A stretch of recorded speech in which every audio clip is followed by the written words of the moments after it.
नमस्कार दोस्तों, Q&A के 27वें एपिसोड में आपका स्वागत है। इस Q&A एपिसोड के माध्यम से आपके जो भी फ्रिक्वेंटली आस्क्ड क्वेश्चंस हैं एड़ा प्लॉट स्कीम से रिलेटेड, इस पर डिटेल में डिस्कस करेंगे। ऑल्दो मैंने काफ़ी सारी वीडियोस बनाई हुई हैं बट कुछ रिपीटेड क्वेश्चंस थे। आई थॉट क्यों ना इसको एक अलग वीडियो के माध्यम से एड्रेस किया जाए।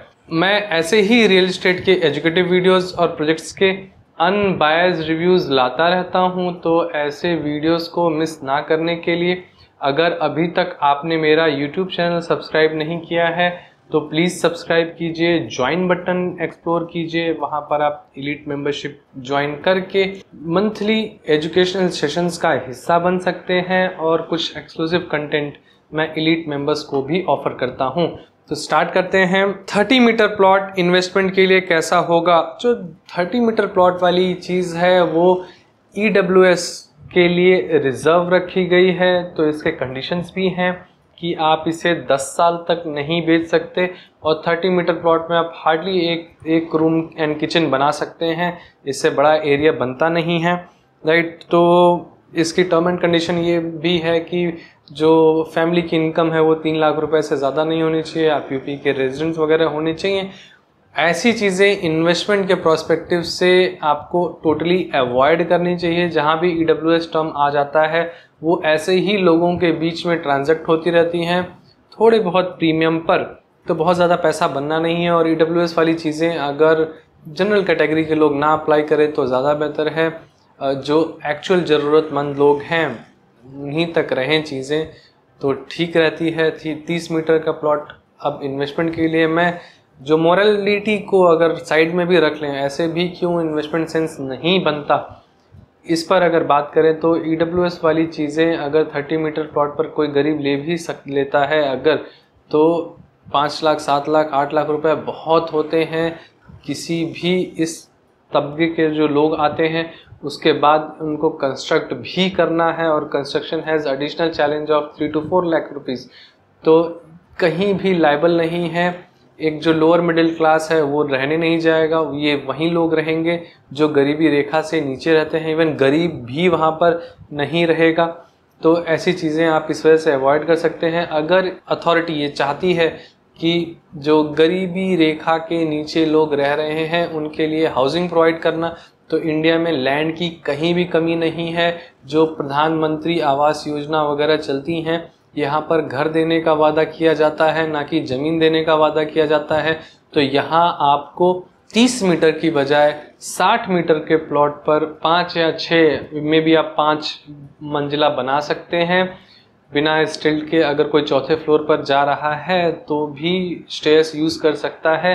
तो ऐसे केस में आप बड़ा घर दे पाएंगे, अफोर्डेबल उसके लिए बना पाएंगे कि जहाँ पर वो 7 लाख रुपए में सिर्फ लैंड ले रहा था वहाँ पर 8 साढ़े 8 लाख रुपए में उसको एक पूरा 1 BHK अपार्टमेंट मिल जाएगा। अगर इस तरीके की कोई चीज़ अथॉरिटी ऑफर करती तो सेंस भी बनता है। 30 मीटर का प्लॉट, आप इतना छोटा प्लॉट लेकर के कहाँ जाइएगा? 10 साल का लॉकिंग पीरियड है, but yes, lock in period से कोई फ़र्क नहीं पड़ता, इतनी जल्दी आपको रिटर्न्स वहाँ पर अच्छे मिलने वाले भी नहीं हैं। बट ये चीज़ सिर्फ गरीबों के बीच में घूमती रहेगी, तो इसको अवॉइड किया जा सकता है। Next question, can we resell it?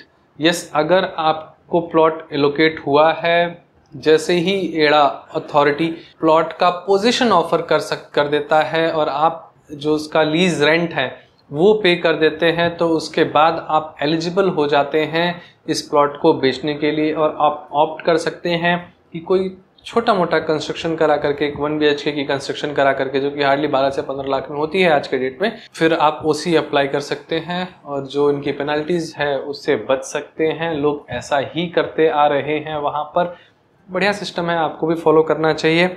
But yes, resale आप तभी कर पाएंगे जब आपको पोजेशन ऑफर होगा, जब आप लीज रेंट उसका पे करेंगे तो। और अथॉरिटी से आपको उस ट्रांजेक्शन के लिए अप्रूवल लेनी होती है, क्योंकि जो नेक्स्ट क्वेश्चन है लीज रेंट पर है। ये अगर प्लॉट लीज रेंट पर ऑफर किया जा रहा है तो इसे परचेज करना चाहिए या नहीं करना चाहिए, और फ्री होल्ड के केस में क्या होता है।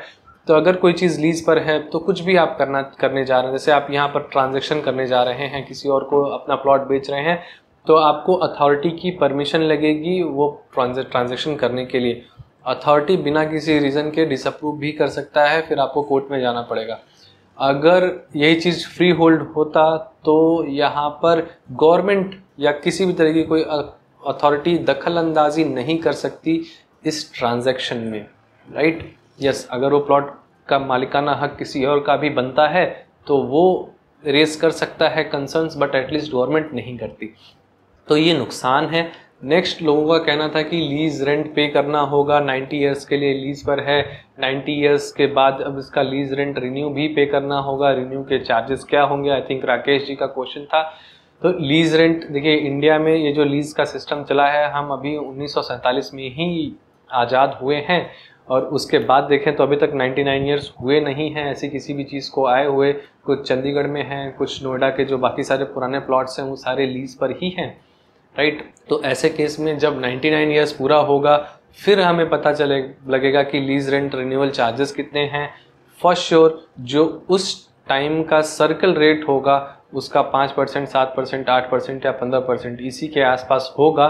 बट यस, ऐसा नहीं होगा कि अथॉरिटी आपसे वो लैंड अपने पास जब्त कर लेगी और उसे वापस से सेल करेगी। मालिकाना हक आपका ही रहेगा, बस आपको लीज रेंट्स पे करने होंगे, जो कि आई डोंट थिंक कि बहुत ज़्यादा होंगे। 90 ईयर्स की हम बात कर रहे हैं, उसका वैल्यूएशन भी बहुत पहुंच चुका होगा, तब तक 1-2 ट्रांजेक्शन्स भी हो जाती हैं। तो अगर सीधे शब्दों में बोलूं कि इंडिया ने अभी तक 90 ईयर देखा ही नहीं है इस गवर्नमेंट ऑफ इंडिया ने, तो क्या होगा इसका हम नहीं कोट कर सकते आज के डेट में। नेक्स्ट क्वेश्चन है नोएडा इंटरनेशनल एयरपोर्ट को लेकर के। तो मैंने बोला था कि मोस्टली यहाँ पर कार्गो प्लेन्स होंगी, कंपेरेटिवली पैसेंजर प्लेन्स कम होंगी, कॉमर्शियल फ्लाइट्स कम होंगी। तो यस, नोएडा इंटरनेशनल एयरपोर्ट जो कि झेवर में बन रहा है वो ज़्यादातर कार्गो की डिमांड को मीट करने के लिए बन रहा है। झेवर के आसपास जो इंडस्ट्रीज डेवलप की जा रही हैं वो वहाँ का जो भी गुड्स होगा उसे दिल्ली की तरफ, नॉर्थ इंडिया और साउथ इंडिया की तरफ ट्रांसपोर्ट करने पर इनका ज़्यादा ध्यान होगा।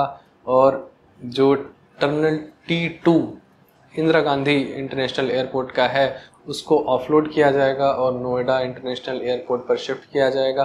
पहले इनका प्योर कार्गो एयरपोर्ट बनाने का प्लान था, बट पिछले 3 से 4 सालों में ये प्लान उन्होंने चेंज करके कॉमर्शियल फ्लाइट्स, जो पैसेंजर फ्लाइट्स हैं, उन पर भी शिफ्ट किया हुआ है। ये basically multi modal cargo hub होगा, इसी बेसिस पर चीज़ बनाई जा रही है। अब आप ये सारी चीज़ें इंटरनेट पर एक्सप्लोर कर सकते हैं कि नोएडा इंटरनेशनल एयरपोर्ट का डेवलपमेंट प्लान क्या है। Can HUF apply? तो yes, HUF can apply, but एक बार आपको अथॉरिटी से कंफर्म कर लेना चाहिए। कहीं ऐसा ना हो कि आप एक दूसरे एप्लीकेशन अपने नाम पर डाल रहे हों और इधर HUF से भी डाल रहे हों, अगर कुछ निकल गया तो बाद में दिक्कत हो सकती है। तो एक बार आप अथॉरिटी से रिटन में कंफर्मेशन ले लें और फिर अपने HUF के थ्रू अप्लाई करें। नेक्स्ट, हैंडीकैप्ड कोटा को लेकर के जो था कि हैंडीकैप्ड कोटा में हम अप्लाई कर सकते हैं या नहीं कर सकते हैं। अगर आप यूपी रेजिडेंट हैं और यूपी के ही मेडिकल हॉस्पिटल से, गवर्नमेंट मेडिकल हॉस्पिटल से अगर आपके पास हैंडीकैप्ड का सर्टिफिकेट है तो yes, you can apply it. अगर आप ब्लाइंड है तो उसमें उस हैंडीकैप्ड कोटा का 25% सिर्फ ब्लाइंड लोगों के लिए रिजर्व रखा गया है। आज का last question, number of applications 2023 में कितने आए थे और इस बार कितने आने की उम्मीद है? तो पिछली बार आई थिंक 2 लाख से ऊपर एप्लीकेशंस आए थे, तकरीबन 1200 यूनिट के लिए। इस बार भी कुछ उम्मीद है कि नंबर ऑफ एप्लीकेशंस बहुत ज़्यादा होंगे, क्योंकि काफ़ी प्राइम लोकेशन पर प्लॉट्स हैं, प्लॉट के साइजेस काफ़ी अच्छे हैं, बेहतरीन प्लॉट के साइजेस हैं। तो यस, नंबर ऑफ एप्लीकेशंस बहुत ज़्यादा होंगी, but keep trying your luck.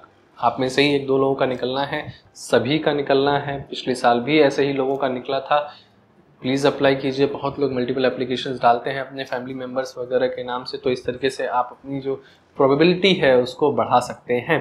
तो आशा करता हूं कि इस वीडियो के माध्यम से मैंने आपको एड़ा से रिलेटेड जो भी दिक्कतें हैं, आपके क्वेश्चंस हैं, उनको एड्रेस कर पाया हूं। अगर फिर भी आपकी कोई क्वेरी है तो write down it into the comment box below, मैं उसे वहीं पर एड्रेस कर दूंगा।